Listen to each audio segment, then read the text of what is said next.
और आपको देखिए राहुल गांधी ने जो ट्वीट किया है, प्रधानमंत्री जी अमेठी की ऑर्डिनेंस फैक्ट्री का शिलान्यास 2010 में मैंने किया। कल आप अमेठी गए और अपनी आदत से मजबूर होकर आपने फिर झूठ बोला। क्या आपको बिल्कुल भी शर्म नहीं आती? राहुल गांधी कांग्रेस अध्यक्ष ने यह ट्वीट किया है। जी हां, और पलटवार देखिए स्मृति ईरानी का। आपको डर इतना है कि अमेठी में विकास हो रहा है कि आपने ये देखने की तकलीफ नहीं की। इसके तहत भारत और रूस के बीच समझौता हुआ AK-203 राइफल के निर्माण का। @राहुल गांधी। जी हां, राहुल गांधी को पलटवार किया है स्मृति ईरानी ने। जो राहुल गांधी ने ट्वीट किया है उसका जवाब तो ट्विटर वॉर। और देखिए जो राहुल गांधी ने ट्वीट किया, उन्होंने कहा कल आप अमेठी गए, अपनी आदत से मजबूर होकर आपने झूठ बोला। और इसी खबर पर ज्यादा जानकारी के साथ सहयोगी सीमाब नकवी हमारे साथ। सीमाब, पीएम मोदी पर राहुल गांधी का बड़ा तंज। ऑर्डिनेंस जो कल इतना बड़ा शिलान्यास कार्यक्रम हुआ है, जिस कार्यक्रम में पीएम मोदी ने राहुल पर तंज किया, अब राहुल ने पलटवार किया है। जी खुशबू, जिस तरह से चुनाव नजदीक हैं तो ये आरोप प्रत्यारोप का सिलसिला अब और बढ़ेगा। प्रधानमंत्री नरेंद्र मोदी अमेठी पहुंचे थे। कल पहली बार वो प्रधानमंत्री बनने के बाद अमेठी गए थे और उन्होंने कई योजनाओं का लोकार्पण किया वहां पर जाकर।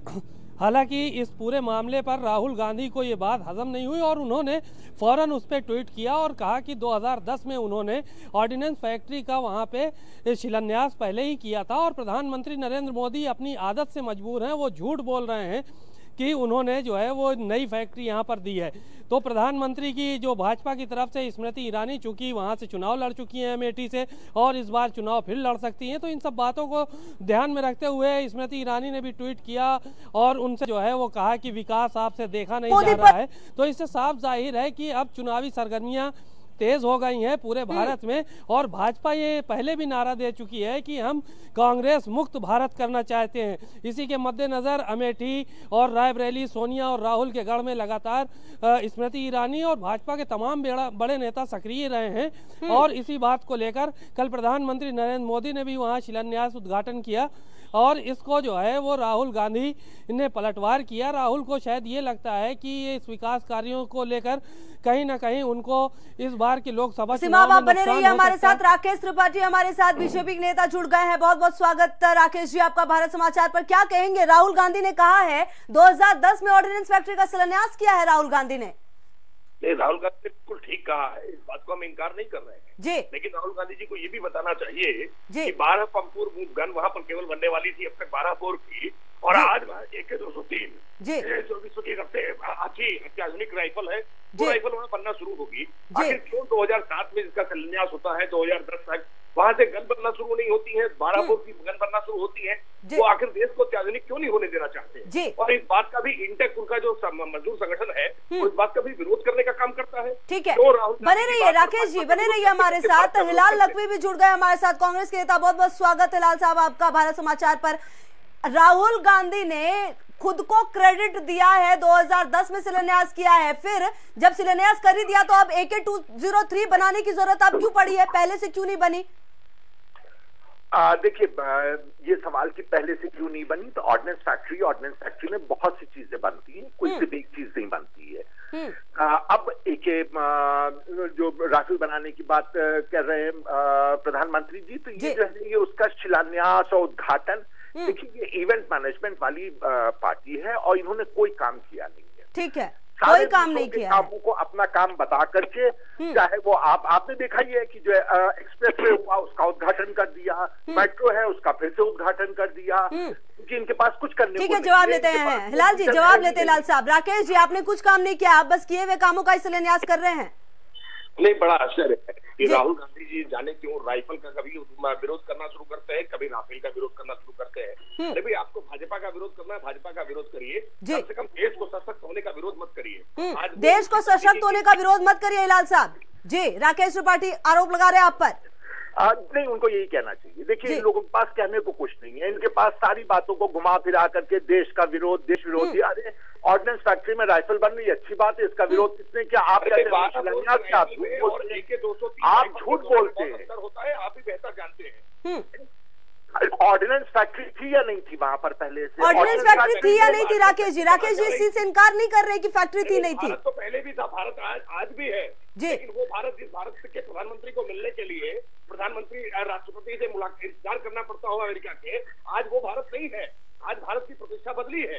भारत तो तब भी था, भारत आज भी है और भारत हमेशा रहेगा जी। भारत की प्रतिष्ठा बदलने का काम हमने किया है। हिलाल साहब, भारत की प्रतिष्ठा बदलने का काम किया है। उसकी प्रतिष्ठा जो बदली है वो नवाज शरीफ के पप्पी लेकर के, उनका हैप्पी बर्थडे कह के, उनकी माता का पैर छू करके, चाइना के जो प्रेसिडेंट है उनका झूला झूला करके, ये आपने प्रतिष्ठा बदली है।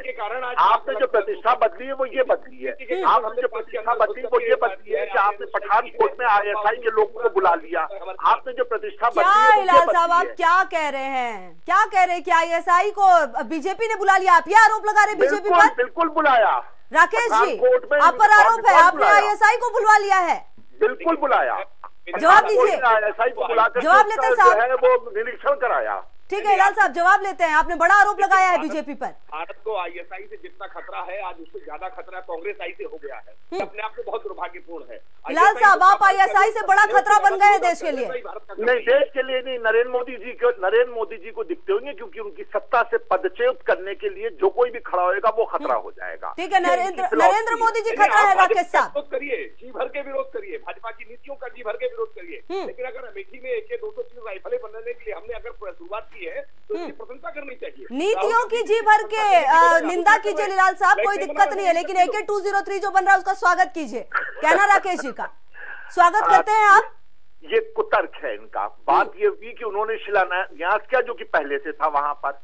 आप AK-203 जो बनने वाला है उसका स्वागत करते हैं हिलाल साहब? आपको लगता है देश मजबूत होगा इससे? एक बुलेट का हम स्वागत करते हैं जो देश में बने, एक ईंट का हम स्वागत करते हैं जो देश में बने, यहाँ पे जो राइफल बने हम उसका स्वागत करते हैं। कौन नहीं स्वागत करेगा? स्वागत कर रहे हैं राकेश जी। स्वागत कर देंगे, कामगारों का स्वागत कर देंगे, लेकिन देश के प्रधानमंत्री का स्वागत नहीं करेंगे।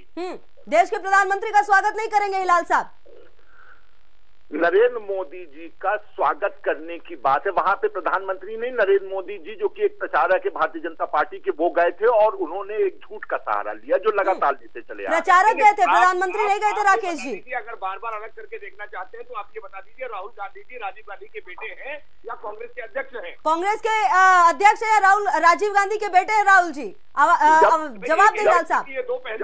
जब वो बेटे की तरह होंगे तो बेटे कहलाएंगे, जब अध्यक्ष की तरह काम करेंगे तो ये बात तो फिर प्रधानमंत्री मोदी पे भी लागू होती है ना हिलाल साहब? जब वहाँ पर वो देश के प्रधानमंत्री हैं, साथ ही साथ बीजेपी के तो है ही, ये तो इससे इनकार नहीं किया जा सकता। फिर आप दोनों बात कैसे कह सकते हैं? जब राहुल गांधी के लिए लागू होती तो प्रधानमंत्री मोदी के लिए क्यों नहीं? प्रधानमंत्री मोदी को तो विपक्ष ढूंढ रहा है कि आकर के कम से कम उनको एडजस्ट कर दें। राहुल गांधी को नहीं ढूंढा जा रहा अमेठी में? वो तो लगातार नरेंद्र मोदी भारतीय जनता पार्टी के प्रचारक ही बने हुए हैं। प्रधानमंत्री बनकर के कार्य तो करें कोई। जी बिल्कुल, ठीक है राकेश जी और हिलाल साहब। प्रधानमंत्री तलाश रही है और उनको जन्मत देने के लिए तैयार नहीं है। कांग्रेस की अपेक्षा ऐसे ही बनी रहेगी प्रधानमंत्री के पद। जी राकेश जी और हिलाल साहब, आप दोनों हमारे साथ बने रहिए। बस एक मिनट, दर्शकों को यह सुना दे कि आखिर प्रधानमंत्री नरेंद्र मोदी ने क्या कहा था। आप दोनों बने रहिए हमारे साथ। अमेठी की फैक्ट्री में अब लाखों की तादाद में ये राइफलें बनाई जाएगी। आगे जाकर के यहां जो राइफल बनेगी वो दुनिया के दूसरे देशों में भी निर्यात की जाएगी। इसलिए ये फैक्ट्री अमेठी के नौजवानों के लिए रोजगार के नए अवसर भी ला रही है और देश के विकास और सुरक्षा के लिए भी एक नया रास्ता खोल रही है। देखिए सर, जिस प्रकार की बातें कल प्रधानमंत्री नरेंद्र मोदी ने कही, उन्होंने ये कहा कि देश जो है वो आयात था अब निर्यात भी करेगा। इस चीज से इल्म रखते हैं आप, इत्तेफाक रखते हैं?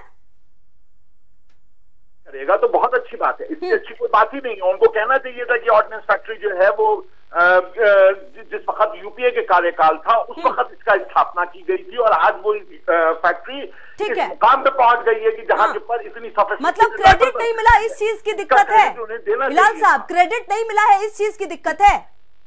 करना चाहिए था। जिस अच्छा, इनको राकेश जी, आपने क्रेडिट क्यों नहीं दिया? आपने क्यों नहीं वहां पर ये बात हुई कि 2010 में यूपीए ने मतलब जब थी तब मतलब कि इसका किया गया था शुभारंभ, आपने क्रेडिट क्यों नहीं दिया? शिकायत इस चीज से है सर। भाई हम सत्य और तथ्य को झुठला नहीं सकते हैं। सत्य ये है कि 12 बोर की पंपोर गन बना करती थी अमेठी में, राहुल गांधी जी ने जिसका शिलान्यास किया था। और 12 बोर की पंपोर गन आज भारत में किसी काम की नहीं है। आज उससे किसी काम की नहीं है हिलाल साहब, जो उस फैक्ट्री में उस वक्त बना करता था वो किसी काम की नहीं है, इसलिए क्रेडिट नहीं दिया गया। कोई भी वो चीज जो देश की रक्षा के लिए बनाई जाए उसका क्रेडिट कभी भारतीय जनता पार्टी दे ही नहीं सकती है। अच्छा, इनका तो काम ही यही है कि हर वो चीज जो देश के लिए बनाई गई है, जो पहले के पुरुषार्थ से बनी हुई है, उसको डिस्क्रेडिट करना, इनका तो ये काम ही है। राकेश जी, आपका काम ही यही है जी। अंतर्राष्ट्रीय समुदाय के सामने भारत कदम से कदम मिला करके चले, सीना चौड़ा करके रहे, ये हमारे प्रधानमंत्री की अपेक्षा है। और इसलिए उन्होंने लगातार देश को अपग्रेडेड करने का काम किया है। प्रधानमंत्री रहते हुए 10 वर्षों तक मनमोहन सिंह जी देश को आगे लेकर के नहीं जा पाए, और राहुल गांधी जी अमेठी का विकास नहीं कर पाए। आज अमेठी की पहचान AK-203 राइफलों से होगी, वरना इससे पहले अमेठी की पहचान किस बात के लिए थी? ठीक है, ज्यादा बिल्कुल राहुल गांधी वहाँ पर है, उसके अमेठी के लिए कुछ नहीं किया। ठीक है, साइकिल से ली गई जमीन को उन्होंने अपने नाम करने का काम किया है। केवल भ्रष्टाचार, केवल अनियमितताएं, केवल जमीनों पर कब्जे। ठीक है राकेश जी, राहुल गांधी जी ने किया है। ठीक है, बहुत बहुत धन्यवाद राकेश त्रिपाठी और हिलाल नकवी, आप दोनों का बहुत बहुत धन्यवाद जुड़ने के लिए और तमाम बातों पर अपना पक्ष रखने के लिए। तो इसी के देखिए, आपकी आरोप प्रत्यारोप का दौर जारी है। कांग्रेस को शिकायत इस बात से है कि वहां पर कहा क्यों नहीं गया कि 2010 में इस फैक्ट्री का शिलान्यास हुआ था, यहां पर जो भी काम होते थे उसके बारे में क्यों नहीं बताया था। बीजेपी का यह कहना है कि अब अमेठी की पहचान AK-203 से होगी, आज तक अमेठी की कोई पहचान नहीं थी। तो ये बातें आरोप प्रत्यारोप का शुरू। और लगातार हमारे साथ सीमाब हमारे साथ जुड़े हुए। देखिए सीमाब, आपने दोनों की बात सुनी, दोनों जो बीजेपी के प्रवक्ता थे और कांग्रेस के प्रवक्ता थे, दोनों का ये कहना है आरोप प्रत्यारोप चल रहा है और अब होड़ लेने की, क्रेडिट लेने की होड़ सी मच गई है। जी बिल्कुल, ये तो मैं पहले भी बता चुका हूं कि चुनाव नजदीक हैं और इस बात की होड़ लगना भी लाजमी है कि किसको कितना ज्यादा क्रेडिट मिले। चूंकि अमेठी राहुल गांधी की सीट रही है और राहुल गांधी कांग्रेस के राष्ट्रीय अध्यक्ष हैं, तो बीजेपी का पूरा ध्यान अमेठी में केंद्रित है कि राहुल गांधी को किस तरह से अमेठी में कमजोर किया जाए। और रही ऑर्डिनेंस फैक्ट्री की बात, तो ये बात राहुल गांधी ने ट्वीट करके सही कही है कि 2010 में उन्होंने इस फैक्ट्री का उद्घाटन किया था, लेकिन उनके में जो क्षमताएं थी उस फैक्ट्री में वो कम क्षमताओं की वहां पे बंदूकें और रिवॉल्वर बन रहे थे। हालांकि अब जो ये फैक्ट्री में AK-203 बनेगी, ये की बहुत ही मारक क्षमता की ये राइफल होगी और इसका निर्यात भी किया जाना है विदेशों में। तो जाहिर सी बात है कि प्रधानमंत्री नरेंद्र मोदी ने अमेठी को एक बड़ी सौगात तो दी है। बिल्कुल, निश्चित तौर पर अमेठी को एक बड़ी सौगात दी है। बहुत बहुत धन्यवाद सीमाब इन तमाम जानकारियों के लिए। तो देखिए, अमेठी को सौगात दी है निश्चित तौर पर, और आरोप प्रत्यारोप का दौर चल रहा है। और इसी बीच राहुल गांधी ने भी ट्वीट किया है, साथ ही साथ ट्वीट पर स्मृति ईरानी ने भी जवाब दिया है।